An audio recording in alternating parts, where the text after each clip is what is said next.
오늘 말씀은 에훗이 죽었어요. 에훗이 죽고 나서 또 이스라엘 백성들이 여호와 앞에 악을 행했다. 그냥 사사기 구약 성경을 읽다가 악을 행했다 그러면 아이고 하나님 버리고 우상 숭배했구나 그러면 딱 맞습니다.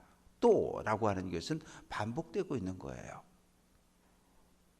사사가 살아있을 땐 괜찮은데 사사가 죽으면 또 다른 신들을 하나님을 버리고 이방 신들을 섬기기 시작합니다.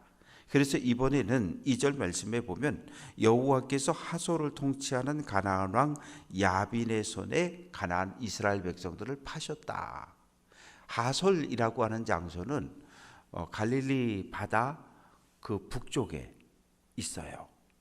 갈릴리 바다 그 위쪽에 메롬 호수가 있는데 홀레 호수라고 하는 그 사이에 하솔이라고 하는 나라 성읍이 그 성읍을 중심으로 하솔이라는 나라가 세워져 있었는데 왕 이름은 야빈이었고 그리고 그 군대 장관이 있는데 시스라라고 하는 군대 장관이 있습니다. 오늘날 말로 하면 국방부 장관쯤 되는 그런 고위직이지요. 그런데 이 야빈 왕에게는 철병거 900대가 있었다는 거예요. 철병거 900대가 있었다. 요즘 말로 하면 탱크가 900대가 있었다. 뭐 이렇게 이해를 해도 됩니다.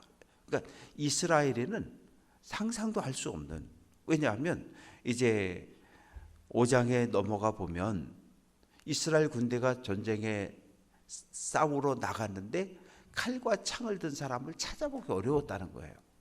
그러니까 칼과 창도 없는데 하솔 왕 야빈과 군대 장관 시스라는 철병과 탱크 900대를 몰고서 이스라엘을 통치하기 시작하는 거예요. 그러니까 꼼짝도 못하고 무려 3절 말씀 보면 20년 동안 이스라엘을 심히 학대했다. 학대했다는 말 속엔 두 가지 의미가 담겨져 있어요. 첫 번째는 세금을 너무 많이 걷어갔다는 거예요. 세금을 너무 많이 걷어갔다는 거예요. 일제 시대를 우리가 살아오면서 얼마나 많은 것을 빼앗겼습니까? 철광석도 파가죠. 석탄도 파가죠. 농사 지으면 쌀 다 가져가죠. 그 다음에 문화재 가져가죠.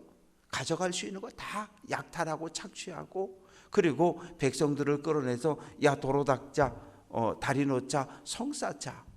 일상의 삶이 완전히 무너진 그런 삶을 20년을 살다 보니 더 이상 견딜 수 없는 거예요. 그래서 하나님께 부르짖었는데 이때 사사가 누구였냐 하면 4절에 드보라라고 하는 여선지자였어요. 이게 지금 100년 전 이야기도 아니고 100년 전 이야기도 아니고 지금으로부터 거의 3000년 전 이야기예요. 남자 중심의 남성 중심의 사회에서 지금 여성 사사가 세워진 거예요. 이걸 어떻게 이해해야 될까요? 이스라엘 사회가 여성을 우대하는 사회였다. 그건 말도 안 되는 거고요. 여성의 인격을 사람 취급하지 않았던 시대예요. 그러면 어떻게 이해해야 될까? 남성들의 지도력이 완전히 무너진 거예요. 어느 누구도 사사의 자리에 책임지는 자리에 앉기 싫었던 거예요. 왜? 그 자리에 앉는 순간 죽는 거예요. 그 자리에 오르는 순간 죽는 거예요. 누구에 의해서? 하솔왕 야빈에 의해서. 그러니까 어느 남성도 나서지 않을 때 누군가 재판을 해야 되겠고 그래서 세워진 사람이 드보라라고 하는 여선지자입니다. 5절 말씀 보면 라마와 베델 사이, 라마라고 하는 것은 대제사장 사무엘의 고향이기도 하고요. 베델이라고 하는 것은 야곱이 형 에서의 칼을 피해 도망가다가 하나님을 만났던 경험했던 바로 그 장소. 그 사이에서 종려나무 아래에서 재판을 했기 때문에 드보라의 종려나무 이렇게 표현을 하고 있습니다. 드보라가 사람을 보냅니다. 어디로 보냈냐면 납달리 게데스. 게데스는 가나안 땅에서 가장 북쪽에 하솔 그 위쪽에 게데스라고 하는 지역이 있는데 그 지역에 사람을 보내서 바락을 부릅니다. 바락은 쉽게 표현해 보면 군대 장관 정도 되는 이야기합니다. 바락, 이스라엘 하나님 여호와께서 이같이 명령하지 않았느냐? 너 얼른 납달리 지파하고 스불론 지파에서 10,000명을 거느리고 다볼산으로 올라가라. 내가 야빈의 군대 장관 시스라와 그의 병거들, 그의 모든 군대를 기손강으로 끌고 가서 내 손에 넘겨주겠다. 하나님의 말씀인 거예요. 하나님이 이렇게 말씀하셨어. 그러니까 너 얼른 군대 끌고 다볼산으로 가. 그랬더니 지금 바락이 뭐라 그러냐 하면 8절 말씀 보면 만일 당신이 나와 함께 동행을 하면 가지만 당신이 안 가면 나도 안 가겠습니다. 이렇게 이야기하는 거예요. 왜? 어제 말씀드렸지만 이 당시 다윗 시대까지도 모든 전쟁의 왕은 가장 앞서 나가는 사람이에요. 사사가 가장 앞서 나가야 되는 거예요. 근데 지금 드보라가 여자 전사 장군이라고 말하기는 어려워요. 그런데 지금 바락은 사사님, 당신이 동행해서 우리와 함께 가면 내가 가지만 나만 가라 그러면, 군대만 가라 그러면 안 가겠습니다. 이렇게 지금 열악한 모습을 보이고 있습니다. 그러자 드보라가 이야기합니다. 내가 너와 군대와 함께 갈 것이다. 그러나 이번에 내가 영광은 얻지 못한다. 무슨 영광이에요? 전쟁에 싸워서 승리하고 적장을 죽일 수 있는, 그 목을 밟을 수 있는 그 기쁨은 너에게 돌아가지 못한다. 하나님께서 시스라를 여인의 손에 넘겨주셨다라고 이야기를 합니다. 그래서 이제 10절 말씀 보면 바락이 스불론과 납달리 지파에서 모여든 10,000명의 군대를 데리고 어디로 가냐면 다볼산으로 올라갑니다. 그런데 여기서 갑자기 11절에 모세의 장인 호밥의 자손 중 겐세람 헤벨이 떠나 게데스에 가까운 사하님 상수리 나무 곁에 이르러 장막을 쳤더라. 갑자기 뜬금없는 이야기가 나오고 있는데 왜 그런가 하면 이제 뒤에 이어지는 야엘의 이야기 때문입니다. 원래 이 모세의 장인 호밥의 자손들은 어디 살았냐 하면 납달리 지파 남쪽에 살았어요. 그러니까 갈릴리 바다 남서쪽에 살았다고요. 그런데 한참 북쪽으로 올라가서 살고 있는 거예요. 이제 12절부터 전쟁이 벌어지기 시작하는데 사람들이 그 바락이 다볼산에는 어디냐 하면 신약 성경에 오면 예수님이 베드로, 야고보, 요한을 데리고 변화산에 올라가셨다 그러는데 이 변화산이 다볼산이었을 것이라고 그렇게 추측하고 있는 바로 그 산입니다. 다볼산은 생긴 게 종을 이렇게 엎어놓은 것처럼 이렇게 생겼어요. 그래서 멀리서 봐도 사람들이 올라가는 것을 쉽게 볼 수 있습니다. 10,000명이 다볼산으로 올라가니까 그게 사람들 눈에 띄었잖아요. 그러니까 얼른 가가지고 시스라에게 보고를 한 거예요. 저 이스라엘 놈들이 지금 다볼산으로 올라가고 있습니다. 그래? 그래서 하로셋 학고임이라고 하는 곳에 그 전차 900대와 모든 군대가 주둔하고 있다가 다볼산을 포위하기 위해서 기손강으로 간 거예요. 기손강이라고 하는 것은 평소에는 강은 강인데 평소에는 물이 흐르지 않아요. 우기에는. 그런데 비가 내릴 때면 사방에서 물이 몰려들어서 큰 강이 만들어지는 아주 넓은 산과 산 사이에 넓은 하천을 이야기합니다. 그래서 이제 이스라엘 다볼산에 올라가 있는 이스라엘과 싸우기 위해서 철병거 900대와 모든 군대를 그곳에 다 집결시켜 놓았어요. 그런데 14절 말씀 보면 드보라가 외칩니다. 바락아 일어나라. 여호와께서 시스라를 내 손에 넘겨주셨다. 너 빨리 앞장서서 달려가라. 하나님이 너와 함께 하신다. 그러니까 바락이 산 꼭대기에 모여 있다가 산에서부터 기손강을 향하여 달려 내려갑니다. 그런데 요 사이에 빠진 게 있어요. 빠진 게 뭐냐 하면 15절 말씀 보면 여호와께서 바락 앞에서 시스라와 그의 모든 병거와 그의 온 군대를 칼날로 혼란에 빠지게 하셨다. 이렇게 되어져 있는데 5장 드보라와 바락의 찬양에 보면 4절 말씀 속에 하나님께서 하늘에서 비를 내려버린 거예요.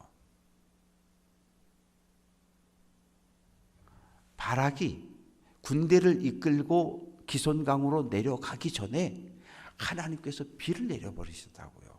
그러면 그 넓은 평야 메마랐던 평지가 뭘로 바뀌는 거예요? 진흙탕으로 바뀌는 거예요. 수렁으로 바뀌는 거예요. 그러면 900대의 병거가 힘을 쓸 수 있어요? 아니요, 움직일 수 없어. 왜? 이 물구덩이 수렁에 빠져가지고, 그리고 바락의 군대가 내려오고 뭐 어떻게 돼요? 서로 도망가려고 우왕좌왕 하다가 자기들끼리 싸우고 또 바락의 군대에 의해서 죽임을 당하고 모두 다 죽임을 당한 거예요. 계속해서 쫓아갑니다. 어디까지 쫓아갑니까? 하로셋 학고임. 원래 이 하솔 왕의 군대들이 주둔하고 있던 그곳까지 쳐들어갔어요. 그래서 모두 다 죽입니다. 그런데 한 사람 15절 끝부분에 보면 시스라가 병거에서 내려 걸어서 도망한지라. 군대 장관이잖아요. 그런데 부하들, 전차, 말 다 버리고 그냥 지 혼자 살겠다고 도망을 친 거예요.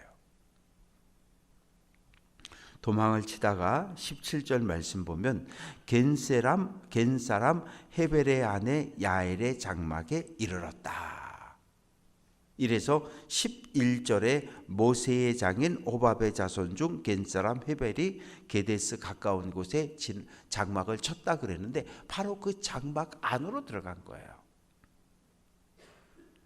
그때까지 야빈왕 하솔왕 야빈과 이 겐 사람 사이에는 평화가 맺어져 있었어요. 그런데 마침 남편이 어디 가고 없었고 아내만 혼자 있었던 거죠.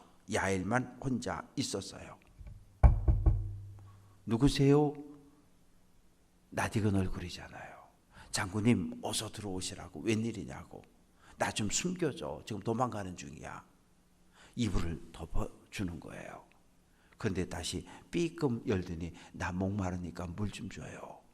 그래서 우유를 떠다 주고 그리고 다시 덮어주니까 다시 삐끔 이불을 들고 누가 와가지고 도망가는 놈 못 봤냐 그러면 시스라 못 봤냐 그러면 못 봤다고 그렇게 좀 이야기를 해주라고.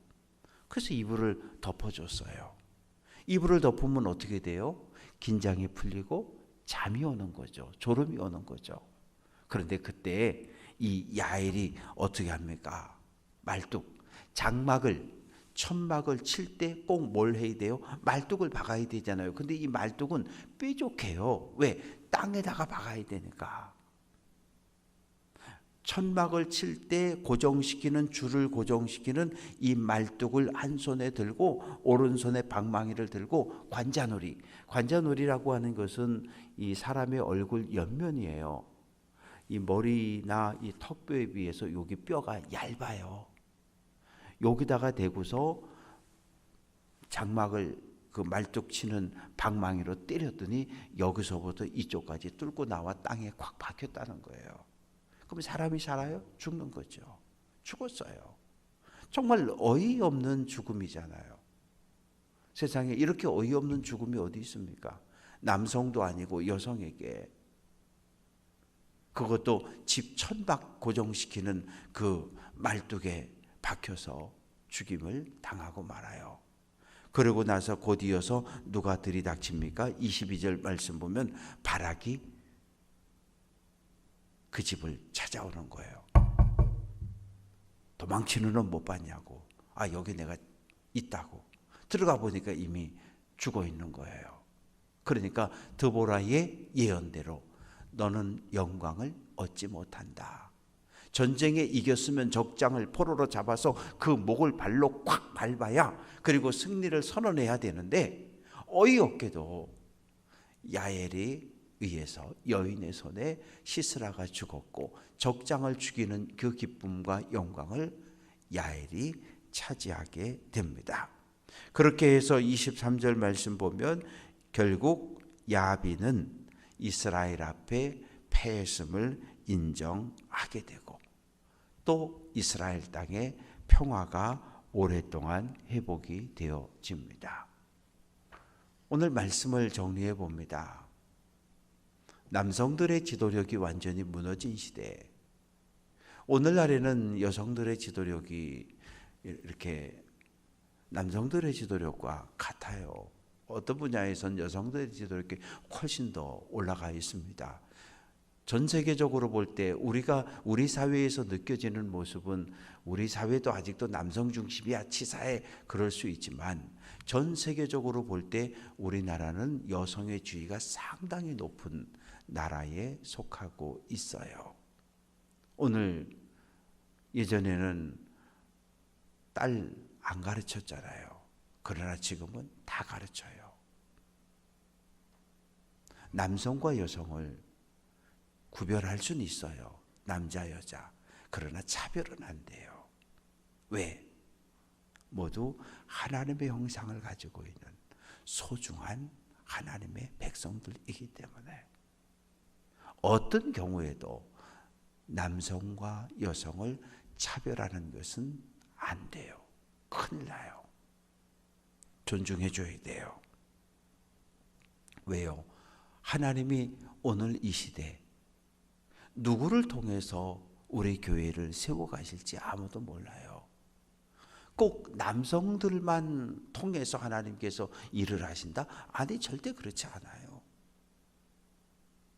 하나님께서 우리 교회에 어느 장로님, 어느 권사님을 통해서 일하실지 아무도 몰라요.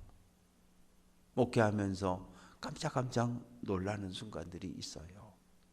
전혀 예상치 못했을 때, 어려움을 만났을 때 그런 문제들이 해결되어지고 풀려지는 것을 보면 남자들만 아니요, 그럴 수는 없어요.